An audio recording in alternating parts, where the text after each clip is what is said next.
Bonjour, vous écoutez Podtime, le podcast de drivetime.be, un magazine qui envisage l'automobile autrement. Road trip, voiture, anecdotes, attachez vos ceintures, c'est parti.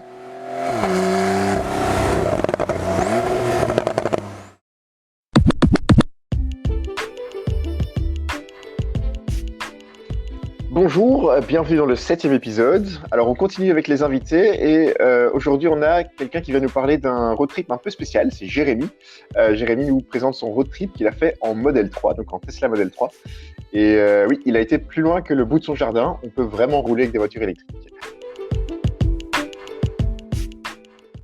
Bonjour Jérémy, bienvenue sur Podtime. Est-ce que tu peux rapidement te présenter et nous expliquer un peu ton rapport à l'automobile? Oui, bonjour.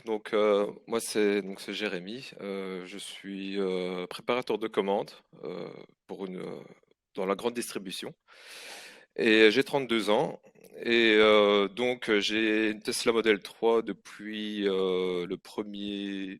les premiers jours, on va dire, en Europe parce que donc je l'avais précommandé, j'avais posé une réservation plutôt donc le 1er avril 2016. Je l'ai reçu en fin mars, enfin mi-mars plutôt 2019. Donc j'ai pu faire mon petit road trip en Norvège. En Norvège, Joli. oui. Donc, c'est... pourquoi est-ce que tu as choisi cette destination-là? Bah, la Norvège, en fait, bah, déjà c'est un magnifique pays que je lande depuis déjà quelques années. Et en plus de ça, c'est un peu la Mecque de l'électrique. Parce que donc là-bas, des Tesla, il y en a à chaque coin de rue. Et c'est vrai, une fois qu'on pose le pied en Norvège, autant en Belgique, c'est encore assez rare d'en croiser.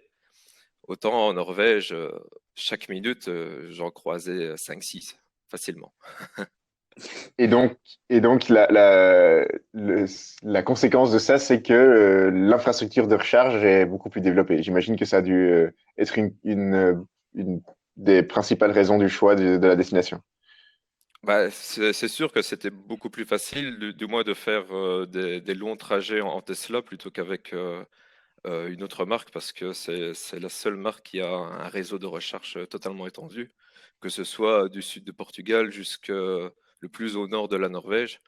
Il y a des superchargeurs partout, donc c'est des recharges très rapides. Il il y en a tous les 200 kilomètres à peu près, même encore plus que ça en Norvège, où là, il y en a énormément, c'est totalement étendu. Et, euh, et qu'est-ce qui est bien, c'est que malgré le nombre énorme de Tesla qu'il y a en Norvège, j'ai jamais dû attendre pour devoir recharger. Et alors que pourtant, je suis parti fin mai, début juin, donc c'est un peu le début des vacances. Malgré ça, les routes n'étaient pas trop encombrées, donc c'était parfait. Donc, Ok, tu es cool. parti fin mai, après avoir pris ta livraison de ta voiture mi-mars. Oui, Ça a c'est ça. été, t'avais déjà tout enfin, t'étais déjà complètement rodé, j'ai envie de dire, avec l'autonomie, où trouver les recharges, et des choses comme ça. Donc en fait, j'avais fait un premier petit road trip, je pense que c'était mi-avril, oui, c'est ça. Ouais, mi-avril, fin avril, enfin, soit. J'avais fait juste une petite boucle de 900 kilomètres de chez moi en passant par la France, en utilisant que les autoroutes et donc que les superchargeurs pour voir un peu justement comment ça, combien j'allais consommer, combien j'allais devoir attendre au superchargeur, etc. Et au final, bah, j'ai remarqué que je m'inquiétais beaucoup justement là-dessus parce qu'il y a toujours la petite anxiété du fait que bah, l'autonomie, etc. Mais au final, sur autoroute, ça consomme déjà plus en France forcément parce que c'est des autoroutes à 130 km/h, donc forcément la consommation est plus élevée plus on roule vite. Euh, Qu'est-ce qui est bien, c'est qu'en Norvège, il n'y a quasiment pas d'autoroute. La seule vraie autoroute qu'il y a, c'est au nord de Oslo et c'est limité à 100 km/h. Sinon, partout ailleurs, en fait, c'est des nationales limitées à 90. Donc, la consommation est déjà beaucoup moindre. Du coup, bah, dès que j'étais arrivé sur place, j'ai remarqué que le planning que j'avais fait quelques prévisions euh, via juste Google Maps en fait. Et j'étais toujours en avance sur mes prévisions. Donc j'avais plutôt bien calculé ça, quoi. Bonne Ok. nouvelle. Et alors, ce road trip alors en particulier, donc tu es parti, tu as décidé de prendre la route. Est-ce que c'est un road trip que tu as fait seul, à plusieurs? Est-ce que, enfin voilà, comment est-ce que l'expérience en elle-même s'est passée? Et puis après, bah, évidemment, quel a été le tracé que tu as décidé de faire? Ouais. Alors donc c'était un road trip que j'ai fait seul. Parce que donc déjà c'était à cheval sur 3 semaines, même si ça a duré en tout et pour tout 14 jours. Mhm, Donc c'était pas évident d'avoir quelqu'un avec soi. Donc personnellement donc je suis célibataire, donc j'aurais pas pu avoir une femme avec moi d'office. Mais j'ai proposé à mes meilleurs amis ou à des connaissances ou à la famille aussi. Mais bon, il n'y avait personne de disponible pour cette période-là à cause forcément du travail ou mhm, d'autres raisons. Et donc je suis parti seul. C'était le premier long road trip seul en voiture que j'ai fait. Et, euh, et en fait, ce que j'avais prévu, c'était de dormir dans la voiture un jour sur deux. Je m'étais dit que c'est une sorte de mode qu'il y a chez les propriétaires de certaines Tesla. Notamment le YouTuber que je suivais, enfin que je suis toujours beaucoup, qui est Björn Neiland, qui est un YouTuber norvégien, qui est un des plus gros YouTubers par rapport au Tesla au monde, tout simplement, maintenant. mhm.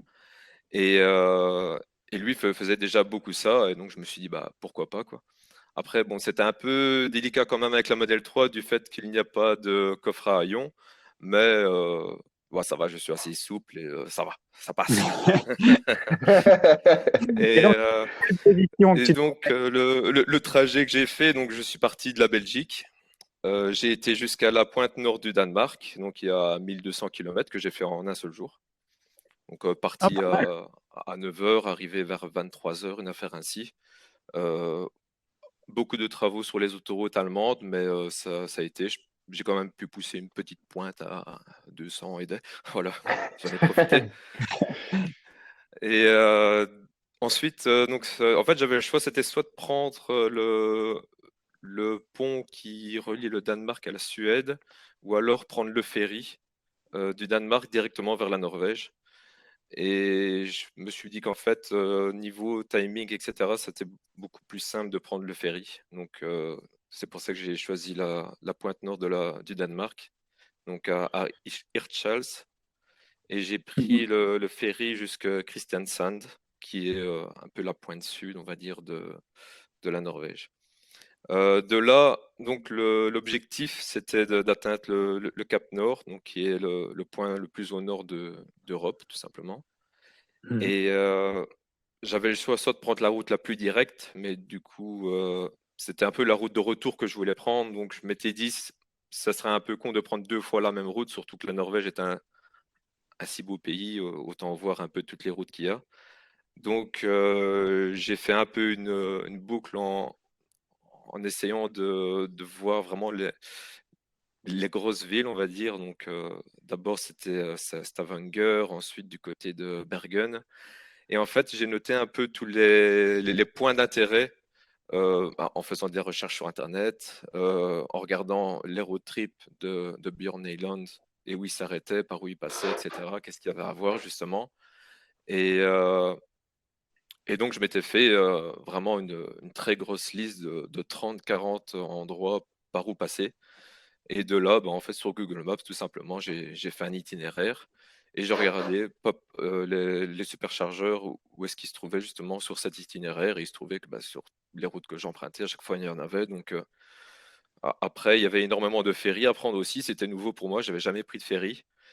Donc, en dehors du gros ferry qu'il y a entre le Danemark et la Norvège, il y a plein de petits ferries parce qu'il y a certains endroits, il n'y a pas forcément de pont, etc. Donc, c'était nouveau et donc j'ai dû regarder aussi les horaires des ferries, faire des prévisions.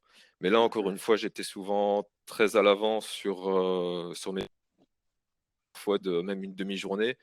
Donc, Ah, du coup, c'était plutôt on va dire, au jour le jour que je regardais vraiment les horaires, quoi. C'est du Pas bon mal. planning, ça pourrait être Ouais, en tout cas un bon rythme pour être en avance d'une demi-journée sur le planning. C'est Ouais, ouais, c'est en effet ouais. que les infrastructures de recharge et puis la route en elle-même s'est bien passée. Oui, c'est ça. Donc déjà, donc j'ai très vite été étonné de la vitesse de recharge en fait des superchargeurs. À chaque fois, je planifiais, on va dire, peut-être 20 minutes d'arrêt, histoire de recharger à mon aise et tout. Mais en fait, je m'arrêtais, ouais, une dizaine de minutes, c'était suffisant. J'avais à peine le temps d'aller aux toilettes et boire un café, quoi. ouais, c'est impressionnant au Donc, début, hein. ouais, c'est ça. Donc, en fait, au final, ce que je faisais, c'est que parfois, je m'arrêtais forcément pour recharger, mais aussi pour manger. Donc, j'allais soit à un restaurant, ou alors, qu'est-ce qu'il y a beaucoup en Norvège, c'est que les superchargeurs se trouvent aussi à des endroits où il y a des pompes essence. Et où ce qu'il y a, c'est les stations-service. C'est tout des fast-food en fait. Donc, je voulais un peu éviter la malbouffe, mais bon, la malbouffe ne m'a pas évité, quoi.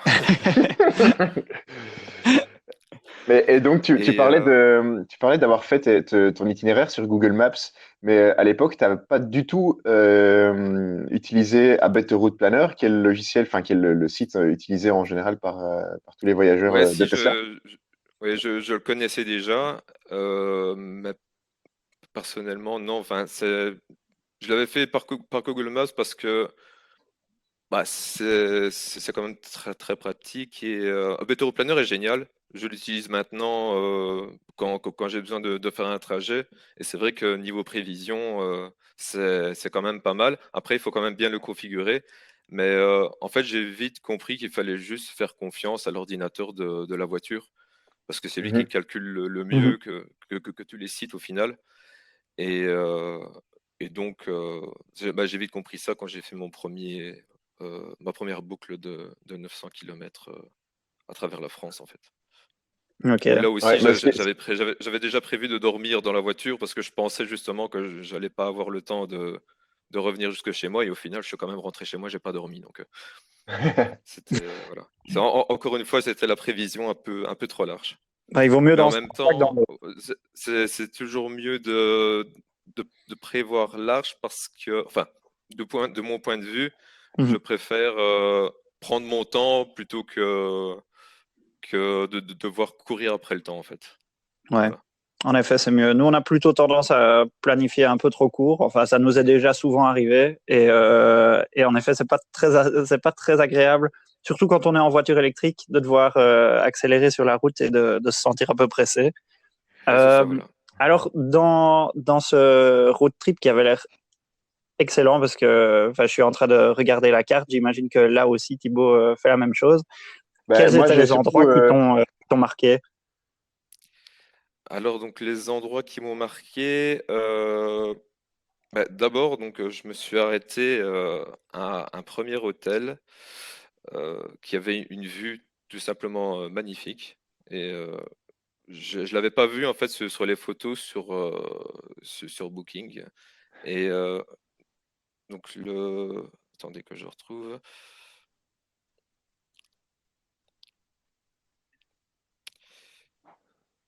sinon, moi, je disais, le road trip, moi, je l'ai suivi dans le groupe Tesla Fan sur Facebook. Ah oui, Et, j'avais mis pas mal de photos ah ouais, t'avais mis pas mal en de live. photos Ouais, ouais. et je peux te dire que chez Tesla Zaventem, tout le monde regardait. Genre, ah ouais, trop bien. Donc, Ouais, donc alors voilà, j'avais pris en fait donc un hôtel qui était juste avant le ferry de Hjelmeland, donc qui se trouve un peu au nord de Stavanger. Et donc c'est vraiment au bord du fjord. Et donc j'étais au deuxième étage, je pense, et il y avait une grande baie vitrée et j'avais une vue énorme sur le fjord, sur les montagnes. Donc déjà le premier hôtel, c'était magnifique. Et en plus, il y avait une borne de recharge, mais je savais bien que c'était pas une borne Tesla parce que sinon c'est mentionné comme tel. ouais, Mais c'était en fait une simple prise. Bah, oui. c'était suffisant, quoi. C'est déjà bien de pouvoir recharger gratuitement, quoi. Ouais, c'est ça. Donc, En une nuit, ça donne un bon 130, 140 km, c'est ça? ouais, c'est ça, voilà, exactement. Ouais, c'était dans ces eaux-là. Et bah, ça fait toujours plaisir de pouvoir recharger ça. Et ensuite, donc le lendemain, donc je prenais donc le ferry et toute la route jusque Bergen. Enfin, d'abord la route jusqu'à la Téfossön exactement, qui est une des cascades les plus connues, on va dire, en Norvège, qui Mhm. a quand même un assez gros débit et qui est vraiment magnifique.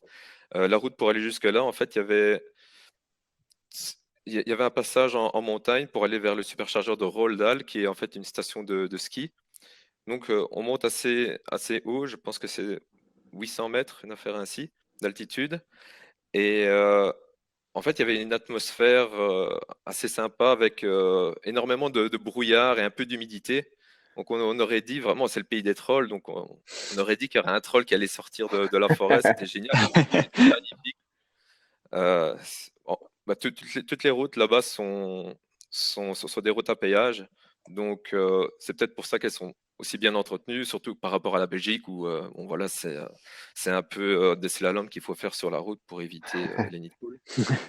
Là-bas, les nids de poules, ils connaissent pas, donc c'est des routes magnifiques. Donc ensuite, comme je disais, la Téfossön, qui est des cascades magnifiques, et des cascades, il y en a vraiment partout en Norvège.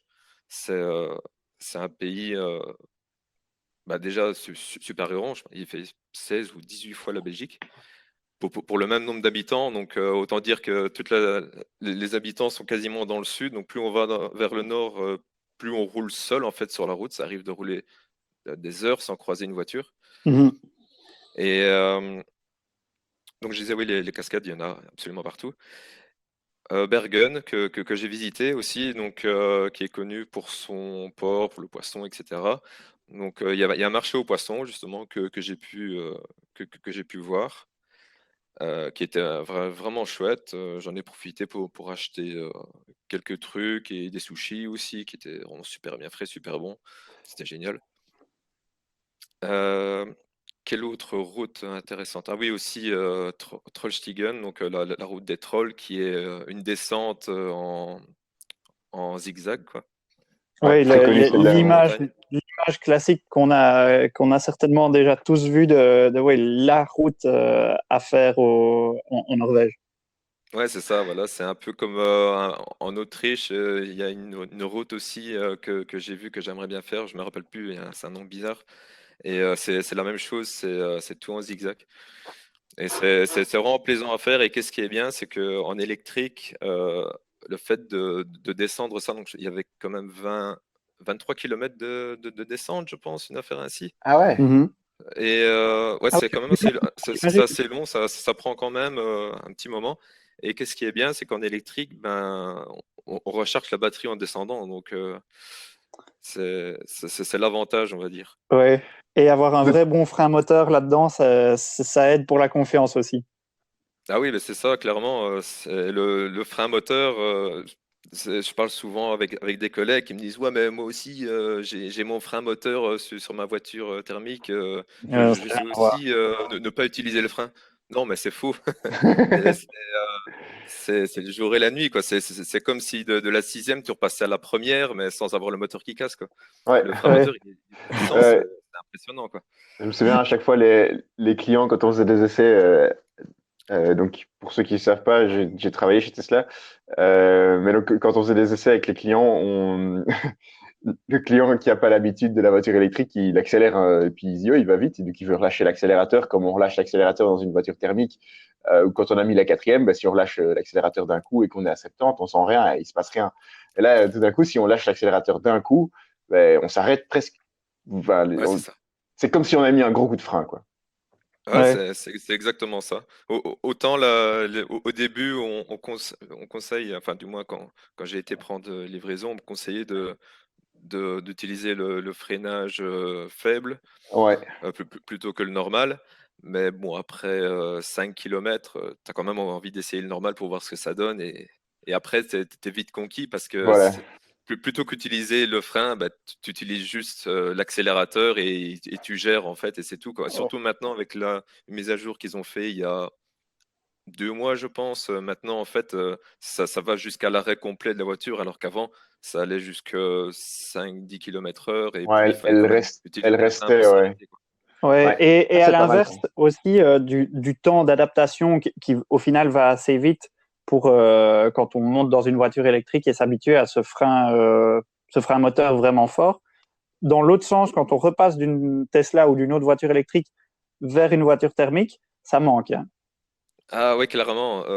Parce que bon, à côté de la Tesla, j'ai encore deux voitures thermiques, pour le plaisir, on va dire. Parce que Mhm. je fais beaucoup de balades ancêtres. Donc j'ai une BMW Z3, Oh, cool. de 96, qui est celle de mon grand-père, qui m'a légué. Donc c'est mon petit bijou que je ne revendrai jamais, et qui est dans un état parfait, quoi. Elle est rouge en plus, elle est bien tapante comme Ah, elle est, elle est joli. magnifique. Et alors, c'est l'année passée aussi que j'ai fait l'acquisition d'un combi VW, un T3 Westphalia. Ah, génial. Et là aussi, bah, c'est une automatique. Donc, la seule manuelle qui me reste maintenant, c'est la Z3.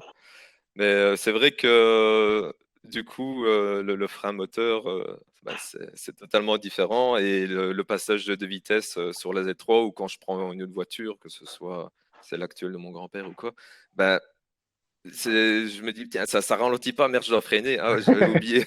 Ouais. C'est vite, on perd vite les habitudes, en fait. Très vite Mhm. les habitudes, ouais, ça c'est clair.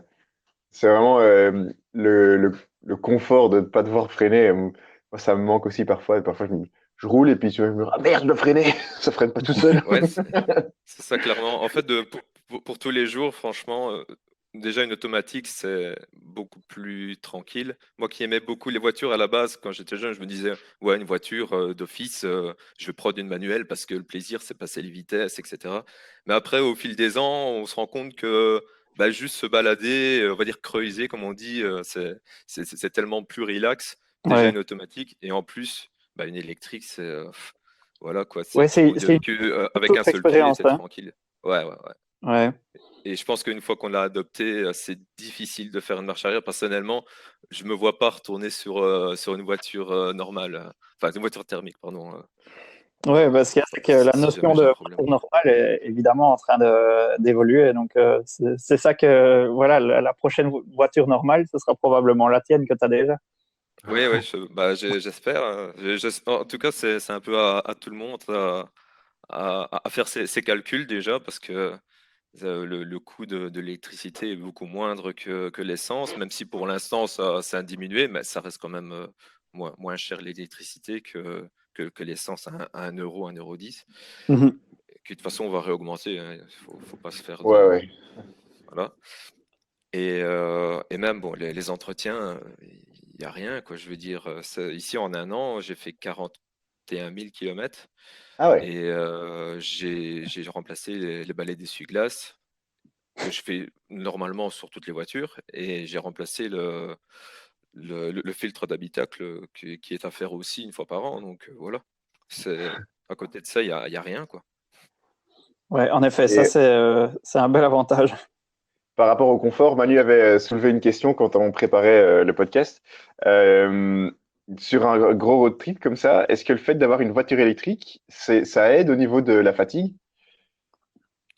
Euh, Personnellement, je pense que oui, parce que bah, déjà, la fatigue physique est différente du fait, bah, de toutes les aides, du confort des sièges qui sont. Les sièges sont moelleux, on dirait des sièges de salon, qui compensent un peu la suspension qui est légèrement trop ferme à mon goût, je trouve. Et, mais à côté de ça, bah, il y a l'autopilote. Donc sur autoroute, c'est tranquille. Même Ça, c'est sur le la pied, ouais. nationale en Norvège, il suffit de l'enclencher, tu tapes 90 km/h et t'as rien à faire, quoi. Tu touches même plus. Enfin, si, il faut maintenir le volant quand même, une petite pression, mais c'est beaucoup plus zen. Mhm. Et, euh, et alors aussi, le fait qu'en Norvège, plus on va au nord en été, plus il fait clair très longtemps, jusqu'à ne plus faire nuit du tout. Et du coup, on est un peu déboussolé, on va dire. Et on ressent beaucoup moins la fatigue. Parfois, on regarde l'heure, on se dit, ah ouais, il est déjà 3 heures du matin. Je suis en train de rouler. Et je pense que ça a joué aussi le fait que j'étais en avance sur mon planning. Bah, le fait que les journées sont beaucoup plus longues et que du coup, tu ressens moins la fatigue et tu roules beaucoup plus, quoi. Ouais. Ouais, j'allais justement te demander quelle était pour toi la grosse différence au fil du road trip quand tu montais vers le nord. Quelles ont été les plus grosses différences? Est-ce que c'était voilà, les journées qui s'allongent en été ou est-ce que c'était plutôt le paysage qui changeait drastiquement? Qu'est-ce qui t'a marqué? Le paysage, ouais, c'est vrai que, bah, comme j'ai dit, c'est déjà un très grand pays et on peut en une journée déjà avoir, on va dire, peut-être avoir 15 degrés, parce qu'il ne faut pas s'attendre à 30 degrés non plus. Mhm. Euh, donc j'ai eu, on va dire, au mieux 15-20 degrés, le fjord, le soleil, et peut-être 1 heure après, on est en haut d'une montagne, il fait tout blanc, il y a de la neige, il fait 0 degré. C'est totalement des paysans. Et Mhm. bah, c'est ça que je cherchais aussi justement pour un peu me déconnecter justement, faire un truc totalement zen. Et bah, c'est vrai que c'est très ressourçant, quoi. Et alors, bah, bien sûr aussi, comme tu l'as dit, donc le fait que les journées sont beaucoup plus longues. Je voulais justement voir ça, voir le soleil de minuit, comme ils appellent ça là-bas. Et, euh, et en fait, c'est dingue parce que par ici, on va dire à minuit, bah, il n'y a plus personne dans les rues, alors que là-bas, il fait clair et il y a encore plein de gens, donc c'est génial. Ah, Pas génial. mal. Ça, j'ai pas trop de mal à m'imaginer la clarté à minuit, mais par contre, le monde dans la rue à minuit, c'est vrai que ça doit être dépaysant, quoi. Par exemple, j'avais été à la cathédrale de Tromsø, donc j'avais posté une photo justement vers 23 heures minuit, une affaire ainsi, où on voyait vraiment donc le soleil à l'arrière, Mhm. qui était un peu encore sur l'horizon, parce que j'étais pas encore totalement au nord non plus. Il y avait encore pas mal de routes pour arriver au Cap Nord. Mais donc là, j'ai été, donc, comme je l'ai dit, vers 23 heures. Et bah, je pensais être le seul qui allait être devant la cathédrale. Et en fait, je voyais un quart de touristes, je voyais une personne en train de faire une photo. Je voyais qu'il y avait encore pas mal de voitures sur les routes. Donc, non, c'est totalement dépaysant. Ouais, j'ai souvenir d'avoir vu une photo où tu prenais un café peut-être avec une vue sur le soleil au ras de l'horizon et plein de Ouais, gens. ça, c'était au Cap Nord, ça, ouais, exactement. Donc là, il était, je pense, 1 heure et demie du matin, d'affaire ainsi. Et ouais, bah, il y avait le parking était blindé de cars. Il y avait, je pense au total plus de 100 personnes au Cap Nord. Et j'ai pas eu de chance. J'ai eu quand même pas mal de nuages. Et j'ai été étonné aussi parce que c'était assez en altitude et du fait qu'on était vraiment très très au nord, il faisait vraiment très froid. Il y avait du vent en plus, donc la température était ressentie était bien négative. Et j'avais un peu laissé mes vestes un peu plus chaudes à l'hôtel, donc il Oups. faisait un peu froid. Ouais. Et j'allais dire, si tu t'étonnes de te demander pourquoi tu dormais pas si bien dans la voiture, je crois que le café à 1h30 du matin, c'est pas recommandé pour ça. Ouais, c'est vrai, c'est pas faux. Mais non, en fait, j'ai très bien dormi dans la voiture. J'ai mis un bon matelas bien épais. Et Ouais. je fais 1m83 et je suis m'allonger de tout mon long. Donc, en fait, Ah ouais, donc pas si mal en fait. ouais, non, j'ai passé des belles nuits. Et qu'est-ce qui est bien aussi, c'est que comme le toit est vitré, donc j'avais caché les vitres sur les côtés, les vitres devant et derrière. Juste laissé le toit vitré qui est de façon teintée. Ouais. Et bah, j'avais quand même une vue sur les étoiles et tout, c'était sympa, quoi. Ouais. Donc Donc pas mal du tout quoi. ouais, j'ai essayé C'est un peu le camping en plus aménagé quoi. ouais, camping 2.0. Et donc, quand c'était comme ça pour dormir dans la voiture, je me demande du coup, le fait que ça soit une voiture électrique, est-ce que tu dormais sur une station de recharge ou bien tu te mettais plutôt plus à l'abri? Mais est-ce que tu laissais, on va dire, le contact allumé pour avoir la clim ou est-ce que tu coupais tout? Ouais, alors Le donc dog mode. Ouais, à ce moment-là, je pense qu'il n'y avait pas encore Non, il y avait pas encore. Il y avait pas encore. ouais, il n'y avait pas encore le dog mode. Ouais. Il n'y avait même pas encore de mode camping. Il y en avait un déjà, je pense, sur le modèle S et X, mais sur le modèle 3, ça n'existait pas encore. Mhm. Donc, mais en fait, donc ce que je faisais, c'est que je faisais en sorte de m'arrêter près d'un superchargeur. J'allais recharger, on va dire, jusqu'à au moins 80%, on va dire, histoire Mhm. d'être tranquille. Et ensuite, j'allais me trouver un petit spot quelque part pour dormir. Et parce qu'il y a pas mal d'aires de repos, même sur les nationales, avec, on peut s'arrêter. Qu'est-ce qui est bien en Norvège, c'est qu'on peut à peu près dormir où on veut. Mhm. Donc, c'est pas restrictif comme par chez nous. Et donc, ouais, je mettais la clim forcément parce que bah, les nuits étaient quand même assez fraîches. Il faisait 5 degrés, on va dire. Donc, on va dire dans une voiture normale, je pense que j'aurais eu très froid. Et dormir avec le contact, j'aurais pas su parce que j'ai un sommeil très léger. Donc, voilà. Et même de toute façon, Ouais. dormir avec le moteur tournant, c'est pas, ça Ah, va pas le faire. ouais, non, ça va, c'est pas Non, bon. en effet, c'est pas le Et, top. et donc ouais, j'avais mis la clim et ça me consommait, on va dire, peut-être 20, grand maximum, 20% sur une nuit de 8 heures. Donc c'était quand même très raisonnable. Je mettais 19 degrés histoire que je sois bien. Et voilà quoi, j'avais mon petit pyjama tranquille, une fine couverture et c'était bon quoi.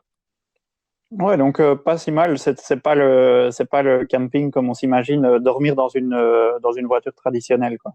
Ouais, non, c'est ça. Donc ouais, j'avais rabattu les banquettes à l'arrière, j'avais mon lit. Donc non, j'étais bien mis quoi. Ouais, sympa, quoi. Yes. Bah, ça donne envie, en tout cas, ça. Alors oui, après, donc, t'es monté, on va dire, plutôt par la côte. Par où est-ce que tu es redescendu par la suite? Ouais, déjà aussi en montant par là, comme vous dites, il y avait aussi l'autoroute de l'Atlantique qui est très connue avec, on va dire, les ponts qui font des sauts sur chaque petit îlot, on va dire. Ouais. C'est une image assez facilement trouvable. Ouais. Et là aussi, pas mal de gens, une route sympa à faire. En plus, il a fait super bon, donc ciel tout bleu, pas de vent, enfin un léger vent toujours parce qu'on est quand même toujours proche de la mer, donc mais un temps magnifique, une route vraiment à faire. Et donc pour revenir, la route jusqu'à Trondheim, en fait, c'est de Trondheim jusqu'au Cap Nord, on va dire, il y a une C'est là, seule ouais. route en fait. Ouais, il n'y a Il pas y a trop pas le cinq choix. routes. Mhm. Si on veut rester en Norvège, hein, il y a moyen de faire plus court en passant par une partie de la Suède, par exemple, mais ouais, de la Suède, c'est ça. Mhm. Mais ouais, je voulais vraiment faire le road trip entièrement en Norvège, donc voilà. Et donc ensuite, après de Trondheim, là, c'était la ligne droite vers Oslo, en passant notamment par Lillehammer, où il y avait eu les Jeux Olympiques. Mhm. J'avais fait une photo justement au pied du truc de saut à ski, là. C'était, Ouais. c'était sympa. J'avais un hôtel dans les hauteurs, mais moi, j'ai pas eu de chance pour Oslo. J'avais prévu justement une journée entière pour visiter.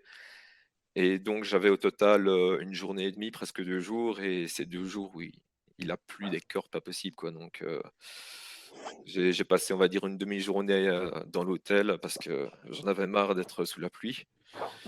Et donc, ça, Oslo, c'est un truc que je referai quand même. J'ai juste visité vraiment il y a un parc avec des postures, enfin des statues qui est intéressant à voir.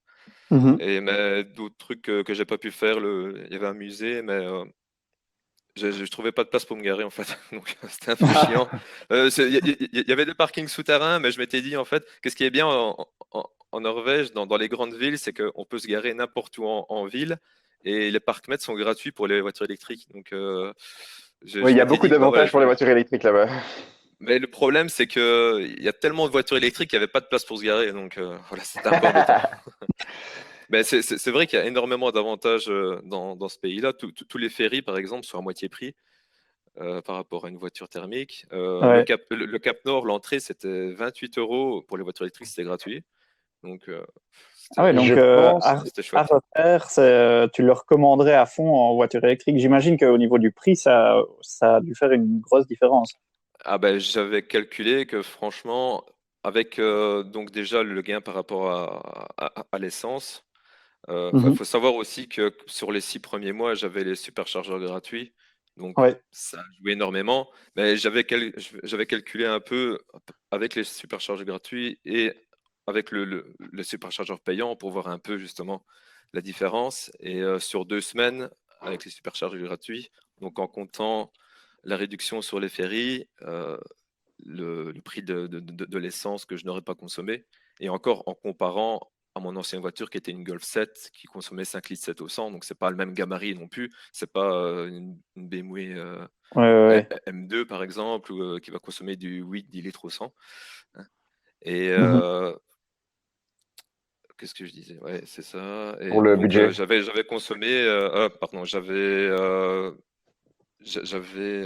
économisé, c'est ça, pas loin de 900 € en fait, sur 2 semaines, sur 8500 km. Ce qui Ah est quand ouais. même pas mal. Donc avec les superchargeurs gratuits, avec les superchargeurs payants, j'étais à un peu moins de 600 € d'économie. Donc ça fait plaisir, quoi. Ouais, en effet, c'est clairement pas négligeable, quoi. Yes. Et le budget total, c'était combien?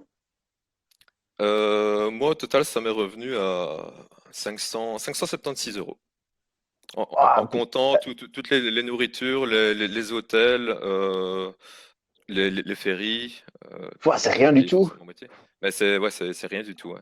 Et Ouais, forcément ouais. que le fait aussi d'avoir fait les hôtels un jour sur deux, ça joue aussi parce que les hôtels, c'est souvent 80 Ouais, euros, donc ouais, c'est vrai. voilà. Et surtout que le prix de la vie en Norvège est Ah oui, assez élevé, donc c'est pour ça que je j'étais suis assez étonné de content. 530 € pour une dizaine de jours en Norvège. Ouah, c'est. Ouais, ouais, ouais. Non, j'étais assez content de moi. Ouais, c'est pas mal. C'est la preuve d'un très bon planning, en tout cas. Ben, merci. Mais on avait aussi encore une question qui était plus en rapport quand on fait la route et de nouveau avec les différences avec une voiture normale, on va dire plutôt avec une voiture de sport. Quand tu étais sur les routes, enfin, je sais pas quel était le kilométrage que tu prévoyais, mais est-ce que du coup c'était vraiment rythme balade un peu tout le temps, ou bien est-ce que de temps en temps tu avais l'occasion de pousser un peu plus, de faire un peu plus sportif? Ou bien est-ce que avec l'autonomie que tu avais par rapport au planning, est-ce que c'était pas possible? C'est pas vraiment ça. En fait, je me suis permis de rouler plus vite en Allemagne parce que c'est autorisé. Mais Mhm. généralement, je respecte les limitations parce que j'ai déjà eu assez de PV en 10 ans de conduite. Donc voilà, j'ai assez donné. Ouais. Donc maintenant, je respecte. Et de toute façon, là-bas, le but, même s'il y a des belles routes, c'était pas de faire des vitesses. C'était vraiment, comme tu dis, en mode balade. Donc c'était 90 km/h maximum. Bah, j'étais calé à 90 et c'est tout, Mhm. quoi. Oui, non, la question était plus aussi par rapport à, tu vois, j'imagine que dans des petites routes de montagne, tu vois, on consomme plus et donc du coup, tu as envie aussi d'utiliser la puissance électrique, même si c'est pour juste atteindre la limite de vitesse, c'est une grosse accélération, Ah ou oui, c'est bien est-ce ça, que tu ouais. gardais plutôt des œufs sous le pied pour être sûr d'atteindre ta destination? Ah non, j'ai juste une seule fois eu vraiment un peu peur niveau autonomie. Mais sinon, en général, non, ce que je fais, c'est que j'appuie assez fort pour atteindre vite la limite de Mhm. vitesse, quoi. C'est ce que je fais encore tous les jours parce que c'est marrant en fait de voir un peu après les autres derrière se mettre dans l'illégalité pour essayer de te rattraper. Surtout Ouais. quand tu prends la même route que certains collègues, par exemple, sur le trajet du travail. C'est assez marrant, quoi. Mais sinon, ouais, donc juste une seule fois où j'avais un peu du mal.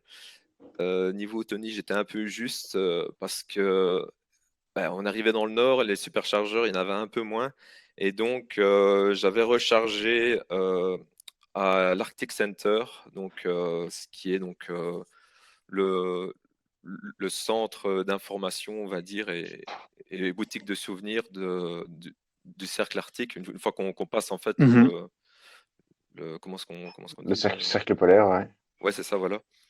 Et donc, juste après, il y avait un superchargeur. Je me suis arrêté là pour recharger. Il y avait que 4 bornes, dont 2 qui ne fonctionnaient pas. Oui. Donc, une seule paire qui était fonctionnelle et on était déjà deux dessus. Donc, ça a rechargé plus lentement du fait que les bornes sont par paire et que la puissance est donc divisée aux deux voitures, quoi. Et, Ouais. mais j'ai eu un peu de chance parce que j'ai rencontré une modèle 3 bleue comme la mienne, d'un Norvégien qui descendait de Bodo, où ce que je devais aller pour prendre le ferry pour aller aux îles Lofoten, qui est une autre destination à voir aussi absolument. Et, euh, et donc, je parlais un peu avec lui. Il avait fait quelques modifications. Il avait mis tous les chromes en fait étaient soit noirs ou alors le logo était rouge. Il avait peint les étriers en rouge. À l'intérieur, il avait mis une petite LED au niveau des pieds qui faisait un petit rappel de rouge. Donc, c'était sympa. Il avait rajouté le spoiler aussi en carbone. Enfin, voilà, il avait quelques modifications plutôt pas mal. Et donc, lui, il partait. Il avait sa Model 3 depuis 2 semaines. Et il partait en road trip en Suède, comme ça, sans rien en avoir planifié, quoi. Et donc, après discussion, donc, je lui ai dit que j'allais à Bodo et il me dit que si je voulais, vu que ici, où ce qu'on était au superchargeur, on était assez limité, ça serait un peu bête d'attente à deux voitures alors que d'autres arrivaient encore. Et il me dit qu'en fait, il a son travail là-bas aussi, il a une entreprise et il a un chargeur Tesla et que si je voulais, je pouvais aller là-bas me brancher, quoi. Ah, pas Donc, mal. Sympa. il Une bonne rencontre. ouais, c'est vraiment une bonne rencontre et c'était bien parce que j'avais prévu de toute façon d'arriver plus tôt parce que je devais prendre le ferry pour aller au Lofoten. Il fallait déjà être là 1 heure à l'avance et vu que j'avais quand même pas mal de routes ce jour-là, bah, j'avais quand même toujours tapé un peu plus large, donc j'avais facilement 2 bonnes heures d'avance. Et plutôt qu'attendre dans la ligne du ferry à rien faire, bah, j'ai attendu 1h45 parce que c'était vraiment à 5 minutes du ferry. J'ai attendu 1h45 à recharger, donc j'ai été un peu sur YouTube parce qu'il y avait déjà YouTube à ce moment-là. Et j'ai profité pour aller manger un bout aussi, quoi. Et donc, les quelques kilomètres que j'ai pu récupérer là, bah, ça m'a servi ensuite parce que à l'hôtel au Lofoten que j'avais réservé, il n'y avait pas de borne. Je n'en avais pas trouvé d'autres disponibles, d'hôtels avec une borne. Donc, j'avais quand même pas mal de routes pour atteindre le premier superchargeur disponible. Et Ouais. j'étais assez limite, donc faire la route, m'arrêter aux endroits que je voulais voir au Lofoten, notamment le terrain de foot en synthétique. Oui, qui est sur l'enfilade d'îles. Ouais, c'est ça, voilà. Ouais. Je voulais absolument voir. Et c'était pas mal à voir, mais après, à l'odorat, c'est un peu différent parce que c'est entouré de trucs de poissons qui sont en train de sécher. Donc, il y avait une forte odeur. L'odeur qu'il n'y avait pas sur les photos. Donc, voilà. Mais ouais, c'était bien à voir. Et il y avait une équipe de jeunes qui s'entraînaient. Donc, ouais, je me suis posé là. Il y avait un banc en plus, juste en hauteur, avec une vue sur le terrain. Donc, je me suis posé là. Je m'étais fait quelques sandwichs pour manger. Donc, c'était bien. Et donc, j'étais arrivé au superchargeur, mais il me restait un peu moins de 5%, je pense. Donc, bah, j'ai toujours été Ah oui, assez donc un juste. peu Donc, plus. j'avais un peu ralenti mon rythme, quoi. Voilà. Ouais, 5%, ça va j'imagine. encore, hein. Ouais, 5%, je suis large, en fait, je me rends compte. Mais c'était la première fois, donc Ouais, 5%, tu as l'impression que. En fait, ça c'est fait la fin du monde, environ ouais. 25 km, donc c'est quand même un Ouais, peu juste. ouais. 5% au début, c'est les gouttes de sueur qui tombent dans le dos, du front. C'est ça, voilà, exactement. Et puis maintenant, 1 an plus tard, si tu te dis 5%, tu te dis, oh, ça va, j'ai encore le temps d'aller faire mes courses et de revenir. Ah non, ouais, c'est 5% maintenant. J'ai même déjà fait 2% et il y a pas très longtemps. Non, ça va, quoi. Ça passe. Ouais, ça passe, c'est une question d'habitude. Ouais.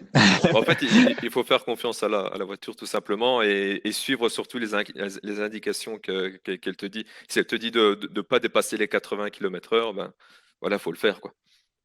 Ouais. Si. Ouais, c'est comme avec une voiture thermique, hein. On sait tous quand c'est notre voiture, combien de kilomètres on peut encore faire quand on est à zéro. Ouais, c'est ça, voilà. Alors, une dernière question. Ici, ça nous a déjà pas mal tenté d'aller en Norvège et surtout de le tester en voiture électrique pour le fait que de un, c'est faisable et de deux, en plus, ça coûte moins cher. Mhm. Si tu devais nous donner 3 raisons supplémentaires de faire ce road trip ou bien résumer en 3 arguments, qu'est-ce que ça serait? Bah, déjà, pour moi, tout possesseur de voiture électrique devrait aller en Norvège. C'est tout simple. C'est une sorte de pèlerinage. Voilà, ça doit devenir une base. C'est un pays à voir. Et si par ici, vous semblez être le seul à avoir une voiture électrique dans votre environ, ben, vous allez là-bas et vous vous rendez compte, c'est plutôt l'inverse. C'est les thermiques qui commencent à un peu devenir esselées. Donc ça, c'est le premier point. C'est parce que c'est impressionnant. Par exemple, tout simplement, les e-Golf, les BMW i3 ou les Renault Zoé, qui sont aussi très, Mhm. très nombreuses là-bas. Alors que par ici, enfin, du moins en Belgique, il y a une Ouais, on n'en e-Golf voit pas encore beaucoup. pas loin de chez moi, mais sinon, c'est tout, quoi. Mhm. Donc voir autre chose que Tesla aussi, parce qu'il y a des autres électriques. Mais Ouais. après, pour faire un long trajet, bien sûr, le mieux, c'est les Tesla, même si Unity Ouais. commence à quand même s'étendre un peu. Mhm. Euh, à côté de ça, bah, tous ceux qui aiment bien les paysages, les montagnes, les fjords qui sont magnifiques aussi. Ceux qui aiment bien faire aussi, que j'ai pas eu l'occasion de faire parce que c'était plus un road trip, donc vraiment pour rouler, pour voir un peu les routes du pays. Mais sinon, il y a énormément de randonnées à faire à pied aussi, des montées de col, etc. Il y a pas mal de stations de Ouais. ski aussi, donc ça peut être pas mal aussi en hiver. Et je pense que l'hiver, ça doit être des hivers à -20, -25, ça doit être pas mal à voir Rude. aussi. Ouais. Ouais. Et sinon, voilà, tout simplement se dépayser. Il y a une journée de route pour aller là-bas. Et après, c'est le dépaysement. Donc, ne fût-ce qu'avoir une semaine et rester dans le sud de la Norvège, c'est déjà pas mal, quoi.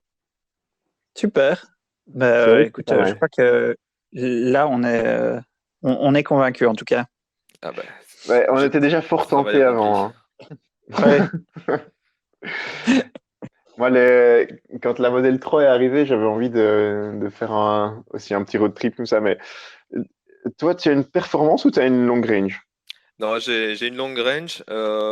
Savoir que, donc, comme je l'attendais depuis, bah, au total, ça fait 2 ans et 11 mois, quoi. Surtout qu'elle avait été reportée parce que Ouais. ils ont privilégié le Canada plutôt que l'Europe, donc on s'est remangé 6 mois de plus.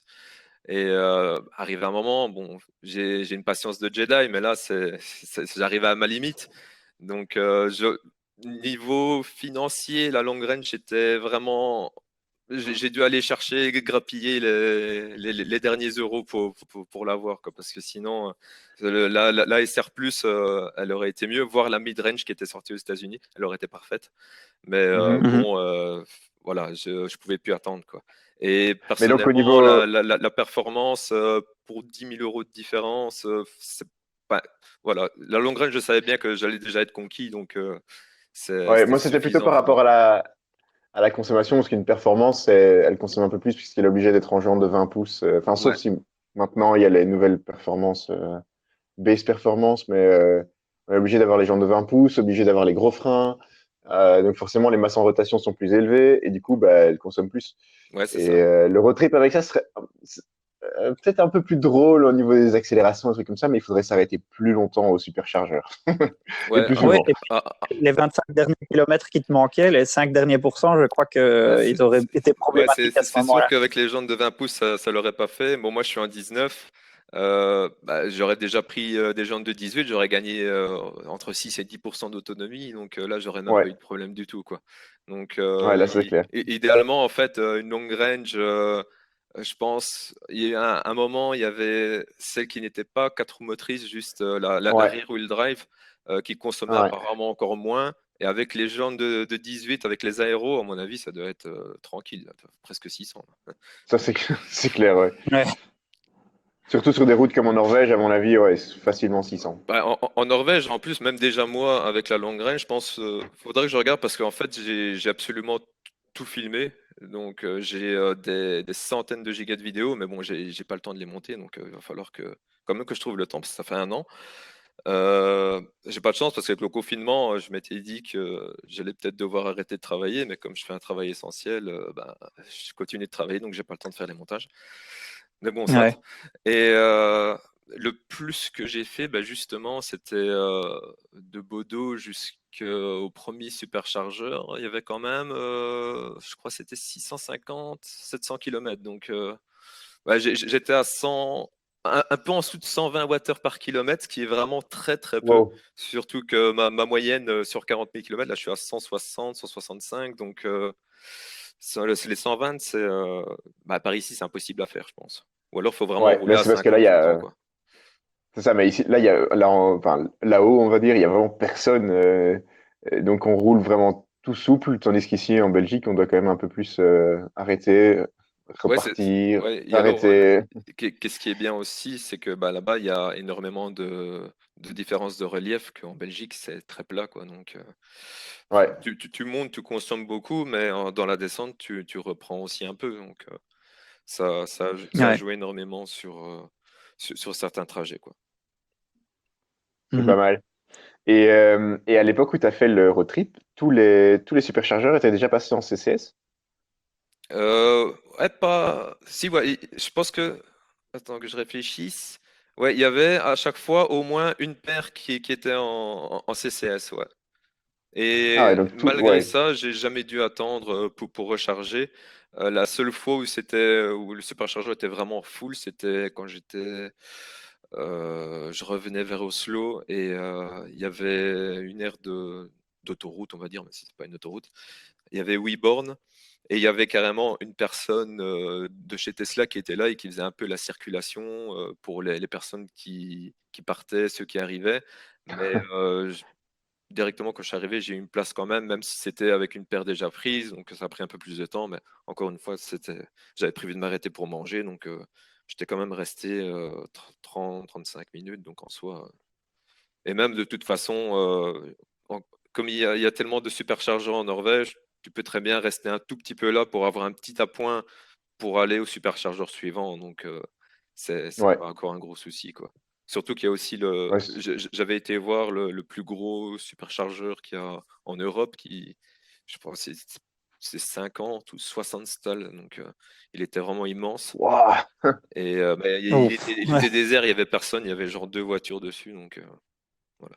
J'aurais bien voulu m'arrêter, faire un petit time-lapse en heure de pointe pour voir un peu les allées et venues, mais bah, j'étais arrivé en matinée, donc déjà, c'était pas l'heure de pointe, et il y avait personne, donc Mhm. bah, je me suis pas trop attardé dessus, quoi.